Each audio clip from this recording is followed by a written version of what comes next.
In old age, as in every phase of life, a person is confronted with the fundamental question of existence. How can one preserve self-awareness when relationships fade and familiar supports gradually disappear? This question does not arise suddenly, it emerges slowly, as time reveals its unstoppable force and those who once seemed irreplaceable quietly vanish from one's daily life. It is precisely at this moment that the philosophical insights of Immanuel Kant gain particular significance. Old age becomes a test of moral autonomy, freedom, and the ability to remain inwardly grounded regardless of external loss. Kant believed that a human being must be a law unto themselves, not a servant of external influences. This principle becomes especially relevant when the outer world begins to loosen its grip. In youth, we rarely notice this truth. Our happiness is closely tied to others' family, partners, friends, and social recognition. We believe these connections are permanent, yet old age dissolves this illusion. It does not destroy relationships, but it reveals their true nature. Children grow independent, friendships fade, partners change, and familiar roles disappear. Kant argued that the only support a person can truly rely on is their own moral strength. In old age, we are therefore called to shift our focus away from what is transient and toward what remains within us. Kant described this as the autonomy of the mind, the ability to act according to an inner moral law, independent of external circumstances. From this perspective, four essential pillars emerge for inner foundations that allow a person to age with clarity, freedom, and meaning. The first pillar is the ability to be alone without experiencing solitude as misery. Kant did not view being alone as isolation, but as a prerequisite for inner freedom. A person must learn to live within themselves. If a person cannot be alone, life becomes an empty space filled with restlessness and dependence. Those who find no peace in their own presence become emotionally dependent on others, and when those others disappear, meaning collapses. Being alone does not mean rejecting relationships, but freeing oneself from their control over one's sense of worth. True freedom emerges when solitude is filled with meaning. Imagine an elderly woman living alone in a quiet apartment. Every evening she sits by the window with a book and a cup of tea. She does not flee from solitude, she inhabits it. She reflects, reads, and remains present with herself. This is genuine freedom. Those who are no longer afraid of being alone do not experience solitude as suffering, but as liberation. They are no longer governed by external circumstances because their inner world has become stable. The second pillar is order in daily life. Kant believed that order is not merely practical but moral. Without order, freedom cannot develop, especially in old age, when external chaos can easily lead to inner unrest. Structure becomes essential. Order does not simply mean keeping a clean home.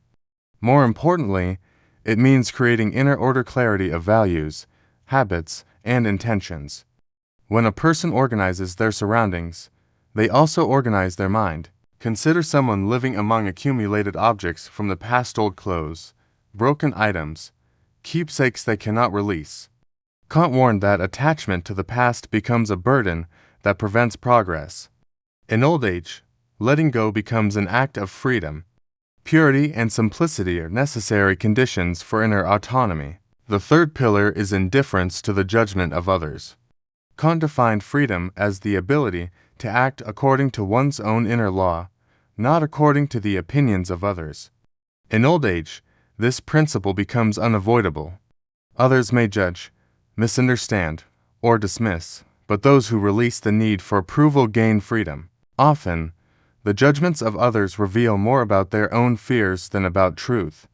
As one grows older, it becomes clear that most people do not truly understand us. Accepting this reality allows us to live according to our own compass. The purest form of respect arises when one quietly accepts oneself. The fourth and deepest pillar is fidelity to oneself. This is the highest form of freedom. A person must feel that their life still holds meaning, and that meaning must arise from their own moral consciousness. In old age, When others may no longer depend on us, this inner meaning becomes essential. This meaning is not found in recognition, money, or praise. It is found in the quiet awareness that each day counts.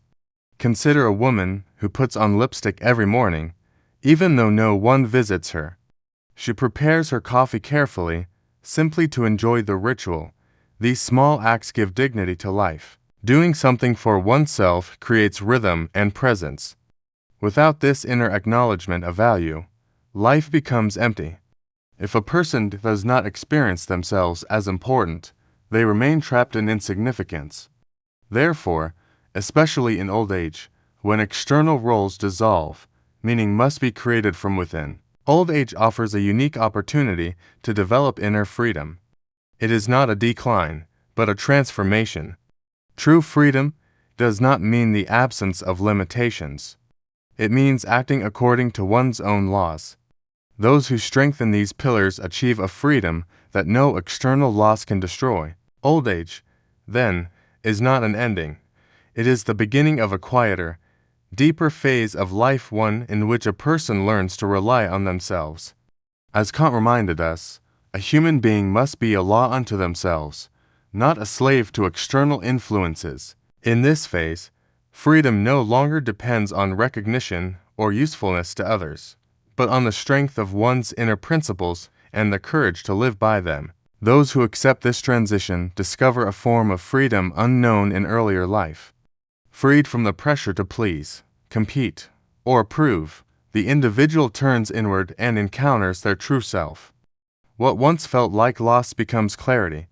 What once felt like silence becomes wisdom. Old age reveals that the deepest stability is not found in others, but in the calm authority of one's own moral voice. In this stage of life, time itself takes on a different meaning. Days are no longer measured by achievement or urgency, but by presence and awareness. The rush of earlier years fades, allowing space for reflection. What once felt empty becomes spacious. Old age offers the rare opportunity to finally listen to one's thoughts, memories, and inner voice without distraction or demand. This slowing down is not weakness, but refinement. When external expectations loosen, inner clarity strengthens. A person begins to see their life not as a collection of mistakes or successes, but as a coherent whole. Every experience gains meaning when viewed from distance. Kant believed that reason matures when it is no longer rushed by desire or fear. Many fear aging because they equate value with productivity. Yet true worth was never rooted in constant activity. In old age, value shifts from doing to being. Presence replaces performance. Wisdom replaces ambition. A person no longer needs to prove their existence. It simply unfolds with quiet dignity. Loneliness, when it appears, is often misunderstood. It is not the absence of people, but the absence of connection with oneself. Those who cultivate inner companionship rarely feel abandoned. They discover that silence can be nurturing rather than threatening. In this silence, one encounters truth without distortion. Memory becomes a companion in later life. Not all memories are gentle, yet each carries instruction. Old age allows one to revisit the past without being trapped in it. Reflection becomes integration. What once caused pain becomes understanding. This process transforms regret into wisdom. Physical limitations may arise, but inner freedom can expand. The body slows, yet consciousness deepens. Kant reminded us that freedom is not defined by physical capacity, but by moral intention. A restrained body does not limit a free mind. On the contrary, limitation often sharpens awareness. Gratitude acquires new depth in old age. Small moments, a warm cup of tea, sunlight on the floor, a familiar melody gain significance. Life is no longer consumed in anticipation of the future, but appreciated in the present. Gratitude becomes a quiet form of resistance against despair. As social masks fall away, authenticity becomes unavoidable. There is little energy left for pretense. This honesty, though sometimes uncomfortable, is liberating. To live without pretending is to live without inner conflict. Old age strips life down to what is essential. Fear of death often shadows old age, yet reflection can soften it. When one has lived in alignment with their inner law, fear loses its grip. Death becomes not an enemy, but a boundary. Kant viewed dignity as the ability to remain faithful to oneself until the end. Relationships that remain in old age take on a different quality. They are no longer transactional, but sincere. Fewer words are needed. Presence itself becomes communication. What remains is not quantity, but truth. A single honest connection outweighs many superficial ones. Old age teaches patience not as resignation, but as understanding. Life no longer demands immediate answers. Uncertainty is tolerated, even respected. This patience allows wisdom to emerge naturally. One learns that not everything must be resolved. Some things must simply be lived with. In the end, old age reveals a quiet truth. Life was never meant to be mastered, only understood. Those who arrive here with self-respect, inner order, and moral clarity possess a freedom untouched by loss. This is the final gift of aging, the realization that the self, once discovered, is enough.